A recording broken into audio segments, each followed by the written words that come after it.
तो क्या हाल है आप सभी की। उम्मीद करते हैं सब अच्छे होंगे, बढ़िया होंगे, अपने अपने घर पर मौज काट रहे हैं। देखिए इंडियंस जो है ना आपको लगभग हर ही देश में मिल जाएंगे। हमारी इतनी ज़्यादा पॉपुलेशन है और हम इतने ज़्यादा विदेश में जाते हैं कि भाई क्या बताएं। बहुत ज़्यादा यहाँ पर जो है ना विदेशों में जाते हैं, वहाँ पर घूमने के मकसद से जाते हैं, व्यापार के मकसद से जाते हैं, पढ़ाई के मकसद से जाते हैं और इसके अलावा काम करने के मकसद से जाते हैं। और जो यहाँ पर इंडिया छोड़कर विदेश जाता है ना तो अक्सर वो यही कोशिश करता है कि मैं वहीं पर ही रहूँ। लेकिन अब यहाँ पर जो है ना इतना ज़्यादा हो गया है कि आपको हर देश में यहाँ पर जो है ना इंडियंस जो इंडियन ओरिजिन के लोग हैं ना वो वहाँ पर नागरिक भी मिलेंगे। और इससे यहाँ पर जो लोकल लोग हैं उनको काफ़ी ज़्यादा परेशानी होने लगी है। भाई यहाँ पर जो भारत के जो लोग जाते हैं वो भी मेहनत करके यहाँ पर जो है ना एक अलग मुकाम हासिल कर लेते हैं और अपनी मेहनत का दम पर यहाँ पर वो पैसा कमाते हैं। लेकिन अब यहाँ पर इसमें ऑस्ट्रेलिया एक ऐसा नाम आ गया है जिसमें अभी रिसेंटली एंटी इमिग्रेशन मार्च हुआ था। यहाँ पर रैली हुई थी ऑस्ट्रेलिया के बड़े बड़े शहरों में जैसे सिडनी, कैनबरा, एडिलेड, पर्थ, इसके अलावा मेलबर्न। तो इन सभी शहरों में जो है ना बड़ी बड़ी रैलियाँ आयोजित हुई और उसमें यहाँ पर एंटी इमिग्रेशन के बारे में तो रैली थी लेकिन वो इंडियंस के लिए ख़ास तौर से थी। अब देखिए यहाँ पर इतनी ज़्यादा रैलियाँ हुई तो उसके बाद यहाँ पर सरकार भी जो है ना एक्शन में है। सरकार ने यहाँ पर इस तरह की रैली को रोका तो नहीं क्योंकि वहाँ पर वो फंडामेंटल अधिकार है किसी भी चीज़ का विरोध करना, लेकिन इस चीज़ को कंडेम ज़रूर किया सरकार ने कि भाई ये जो रैली है वो नियो नाजी है और रेसिस्ट है। नियो नाजी वही जो पुतिन साहब जो है वो ज़ेलेंस्की के बारे में कहते हैं कि जो ज़ेलेंस्की अपनी जो सरकार चला रहा है वो नियो नाजी सरकार है। और कुछ इसी तरह का जो बयान है वो ऑस्ट्रेलिया की सरकार ने इस रैली के अगेंस्ट भी दिया कि भाई ये जो रैली है वो रेसिस्ट है पूरी तरह से, जो इंडियंस को और इमिग्रेशन को टारगेट कर रही है। तो भाई क्या मामला है, क्यों यहाँ पर ये एंटी इमिग्रेशन रैली जो है वो एंटी इंडियन रैली बदल गई है, आज इसके बारे में पूरी डिटेल के साथ बात करते हैं। लेकिन उससे पहले आप चैनल पर नए हो ना सब्सक्राइब जरूर करते हैं ना। आपके एक सब्सक्रिप्शन से हमारे कंटेंट बनाने की मोटिवेशन मिलती है। और आप क्या सोचते हो, क्या यहाँ पर भारत के खिलाफ जो ऐसी चीज़ें हो रही है क्या ये होनी चाहिए या फिर सरकार को इसके अगेंस्ट जो है ना कुछ कदम उठाना चाहिए और ऑस्ट्रेलिया की सरकार से बात करनी चाहिए? कमेंट सेक्शन में ज़रूर बताइएगा। तो चलो शुरू कर दो। तो ऑस्ट्रेलिया में अभी रिसेंटली क्या कहूँ 31 अगस्त को यहाँ पर काफ़ी ज़्यादा प्रोटेस्ट होते हैं। 31 अगस्त यानी कि संडे के दिन छुट्टी होती है तो लोगों को काफ़ी ज़्यादा मतलब कि फ्री टाइम होता है, तो उन्होंने यहाँ पर सड़क पर निकलने का फ़ैसला किया। और यहाँ पर बैनर किसका था, वो था यहाँ पर मार्च फॉर ऑस्ट्रेलिया। अब ये जो बैनर है मतलब कि जो ग्रुप है मार्च फॉर ऑस्ट्रेलिया नाम से, वो एक राइट विंग ग्रुप है। अब राइट विंग जो लोग होते हैं, राइट विंग के जो लोग होते हैं, पार्टियां होती है, वो हमेशा से इमिग्रेशन के अगेंस्ट होती है। जैसे कि मैं आपको बता दूं बीजेपी एक राइट विंग पॉलिटिकल पार्टी मानी जाती है, तो वो इमिग्रेशन के अगेंस्ट है। जैसे कि बांग्लादेश से नहीं आ सकते जो यहाँ पर बांग्लादेश के जो लोग हैं, बताया जाता है कि असम में है, लेकिन असम में भी बताया जाता है कि वो बंगाली है, बंगाली मूल के हैं, लेकिन उनको ऐसा बताया जाता है कि बांग्लादेश के मुसलमान हैं तो इनको भगाओ। तो इस तरह के यहाँ पर जो है ना वो चल रही है प्रोग्राम। तो यहाँ पर ये है और यहाँ पर हमें देखने को मिलता है कि रोहिंग्या के अगेंस्ट, बांग्लादेशियों के अगेंस्ट नया नया जो है ना चीज़ें चलती रहती है। तो ये क्या है, राइट विंग पॉलिटिशियन है, राइट विंग पॉलिटिकल पार्टी है, तो वो हमेशा से इमिग्रेशन के अगेंस्ट रहती है। तो यहाँ पर वो ऐसा होता है। और इंडिया की बात नहीं है, सभी देशों में यहाँ पर जो राइट विंग पॉलिटिशियंस हैं वो इमिग्रेशन के अगेंस्ट ही रहते हैं। चाहे मैं अमेरिका की बात करूँ, डोनाल्ड ट्रम्प की जो कौन सी पार्टी है, रिपब्लिकन पार्टी, और वो वहाँ की राइट विंग पॉलिटिकल पार्टी मानी जाती है। तो वो भी यहाँ पर इमिग्रेशन के अगेंस्ट है ना। तो मैक्सिको के बीच में दीवार बनाने की बात कर रहे थे, दीवार बना भी ली है, अभी थोड़ा काम बाकी है। और इमिग्रेशन के मुद्दे पर ही शुरुआत में कनाडा और ऑस्ट्रेलिया के ऊपर टैरिफ लगा दिया था। तो क्या मसला है, ये वही तो है कि जो राइट विंग पार्टियां होती है या राइट विंग ग्रुप होता है वो हमेशा से इमिग्रेशन के खिलाफ रहता है। और ऐसा यहाँ पर ऑस्ट्रेलिया में भी है। मार्च फॉर ऑस्ट्रेलिया एक राइट विंग ग्रुप है, तो उसके बैनर तरह यहाँ पर जो संडे के दिन 31 अगस्त को एंटी इमिग्रेशन रैली को आयोजित किया गया। अब देखिए यहाँ पर जो है ना ये एंटी इमिग्रेशन रैली जो थी वो एंटी इंडियन रैली में बदल गई। अब जो राइट विंग, अब देखिए जहाँ पर भी कभी भी इतने सारे लोग गैदर होते हैं तो भाई कुछ पॉलिटिशियन ऐसे होते हैं कि उसका फ़ायदा उठाने की कोशिश करते हैं। जैसे कि ऑस्ट्रेलिया में बॉब कैटर नाम का एक पॉलिटिशियन है, एक छोटी पार्टी जो है ना उसके अंडर में आती है, तो उसने भी यहाँ पर इस पूरे रैली को सपोर्ट किया था कि भाई हाँ हम यहाँ पर रैली को सपोर्ट करते हैं, हम नहीं चाहते कि ऑस्ट्रेलिया में इमिग्रेशन हो और यहाँ पर धीरे धीरे जो आबादी है वो कम होती जाए, जो मूल ऑस्ट्रेलिया वासी है। तो इस तरह की चीज़ें यहाँ पर जो है ना जो पॉलिटिशियन होते हैं वो देखते हैं और उसको अपने हिसाब से सपोर्ट देते हैं। लेकिन सरकार ने यहाँ पर जो है ना इसको एक रेसिस्ट बताया, क्योंकि ये जो एक रैली थी ना, वो एंटी इमिग्रेशन से बदलकर इमिग्रेशन के तो साथ है भी कि भाई हमें इमिग्रेशन नहीं चाहिए, लेकिन यहाँ पर वो एंटी इंडियन भी हो गई है। और उन्होंने यहाँ पर दलील दी कि भाई जो ऑस्ट्रेलिया में जो इंडियंस की जो संख्या है वो काफ़ी ज़्यादा बढ़ गई है। अब देखिए ये जो एंटी इमिग्रेशन के जो प्रोटेस्ट हो रहे थे, तो उसके काउंटर में भी यहाँ पर प्रोटेस्ट हुए। भाई कुछ लोग यहाँ पर अगर इमिग्रेशन के अगेंस्ट है तो कुछ लोग सपोर्ट में भी होंगे। उनको यहाँ पर ये लगता होगा कि भाई इमिग्रेशन अगर होगा तो जो छोटी छोटी जो जॉब है जैसे कार वॉश की, डिलीवरी की, वो ऑस्ट्रेलिया वाले लोग ना करके जो इमिग्रेशन है वो करेंगे, ताकि यहाँ पर जो लेबर शॉर्टेज है वो यहाँ पर कम हो जाए।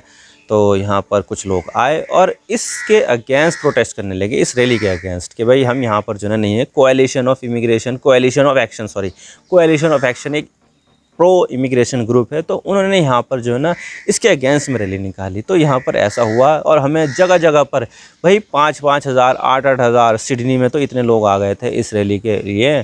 लेकिन यहाँ पर जो एंटी इमिग्रेशन रैली के काउंटर में जो रैली निकाली गई थी, जो प्रो इमिग्रेशन थी, तो वो उनके लोग यहाँ पर कम थे, लेकिन एंटी इमिग्रेशन के लोग ज़्यादा थे। तो यहाँ पर देखा जाए तो काफ़ी सारे पॉलिटिशियन ने इसका फ़ायदा उठाने की कोशिश की और अपना जो सपोर्ट है वो दिया है।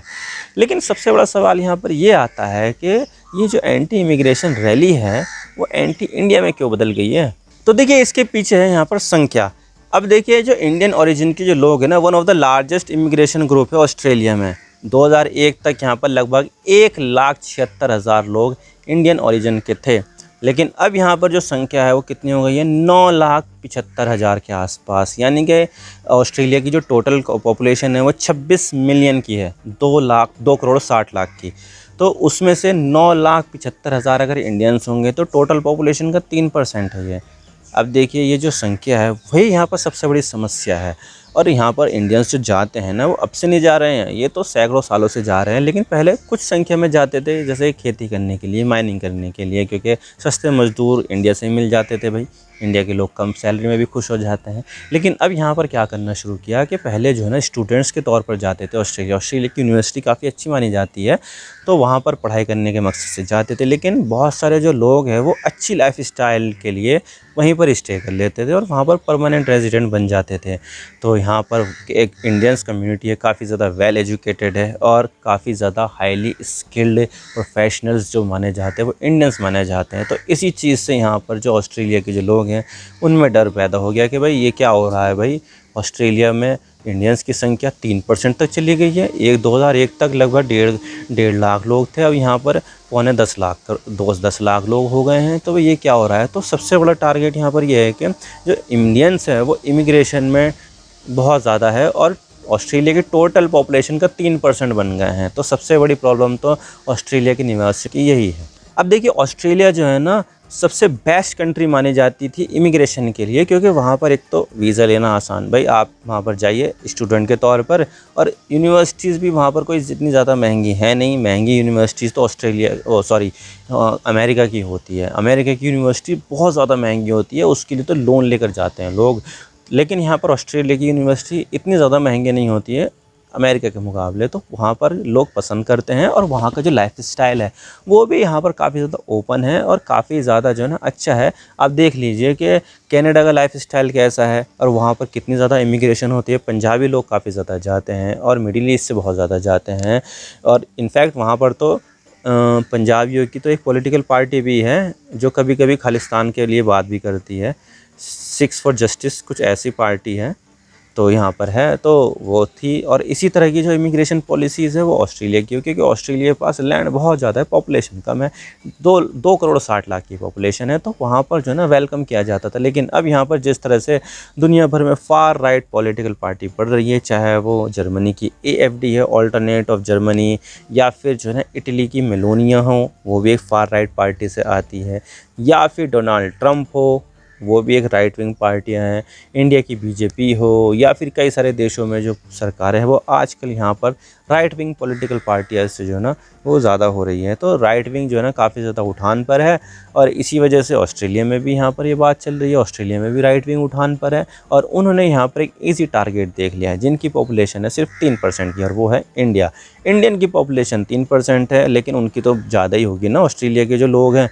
तो उन्होंने यहाँ पर इस तरह की चीज़ें करनी शुरू कर दी और आ गए हैं वो एंटी इमिग्रेशन रैली करने के लिए और एंटी इमिग्रेशन की बातें करने के लिए। लेकिन यहाँ पर जो एंटी इमिग्रेशन रैली थी वो हो गई है एंटी इंडियन, क्योंकि यहाँ पर सबसे बड़ा जो ग्रुप है इमिग्रेशन वो है इंडियंस का। तो इसी वजह से यहाँ पर ये anti immigration rally anti Indian बन गई है। और अब देखने को मिल रहा है कि भाई इंडियंस के ख़िलाफ़ काफ़ी ज़्यादा सेंटीमेंट हो रहा है ऑस्ट्रेलिया के लिए, और ऑस्ट्रेलिया के जो लोग हैं वो चाहते हैं कि इंडियंस का इमिग्रेशन बंद हो, या फिर हो ज़रूरत पड़े तो कम हो जाए, बंद ना हो तो कम तो हो जाए। तो इसी वजह से यहाँ पर वो एक रैली कर रहे हैं और दबा के रैली कर रहे हैं।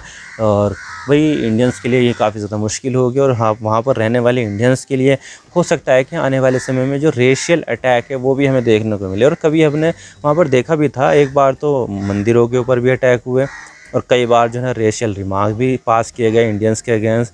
तो भाई यहाँ पर ये सब चीज़ें बढ़ने वाली है। अब देखिए, मैं भी चाहता हूँ कि हमारे जो इंडियन का टैलेंट है ना वो इंडिया में ही रहे, लेकिन इंडिया में इतनी ज़्यादा अपॉर्चुनिटी उनको मिलती नहीं है, और इसी वजह से वो दूसरे देश का रुख करते हैं, जैसे कि ऑस्ट्रेलिया, अमेरिका, ब्रिटेन, कनाडा। लेकिन यहाँ पर अगर इंडिया में भी ऐसा माहौल हो ताकि यहाँ पर जो हमारा टैलेंट है वो इंडिया में रुके तो बहुत बढ़िया रहेगा बात, और इससे नेशन बिल्डिंग बहुत ज़्यादा अच्छा रहेगा। तो मैं तो चाहता हूँ कि जो लगे हुए पढ़े लिखे लोग हैं, जो हायर स्टडी करते हैं, प्रोफेशनल्स लोग हैं, वो इंडिया में रहें और इंडिया को आगे ले जाए। लेकिन इंडिया में ऐसा माहौल दिखाई नहीं देता उनको, और इसी वजह से वो दूसरे देश का रुख करते हैं। लेकिन जब वो दूसरे देश का रुख करते हैं तो वहाँ पर राइट विंग सरकार आ जाती है, या फिर right wing politician right wing politics को बढ़ावा देते हैं, और हमें इस तरह के जो प्रोटेस्ट है वो देखने को मिलते हैं, चाहे वो ऑस्ट्रेलिया हो या फिर रिपब्लिकन पार्टी करे, जो मागा सपोर्टर है, make America great again America में करे। तो वो भाई H1B1 जो वीज़ा है वो भी तो प्रॉब्लम में चल रहा है ना, कभी भी यहाँ पर डोनाल्ड ट्रंप बंद कर सकते हैं। और इसके अलावा यहाँ पर यूरोप में भी काफ़ी ज़्यादा प्रॉब्लम देखने को मिल रही है। अब देखने वाली बात होगी कि आगे क्या होता है, लेकिन हाँ इंडियंस के अगेंस्ट सेंटीमेंट लगातार बढ़ता जा रहा है। अभी आपको सारी बातें समझ गई, वीडियो थोड़ा सा ही पसंद आए लाइक जरूर कर देना, और चैनल पर नए हो तो चैनल को सब्सक्राइब जरूर कर देना। आपके एक सब्सक्रिप्शन से हमारे कंटेंट बनाने की मोटिवेशन मिलती है। Thank you for watching, I really appreciate your precious time, God bless you all, now signing off.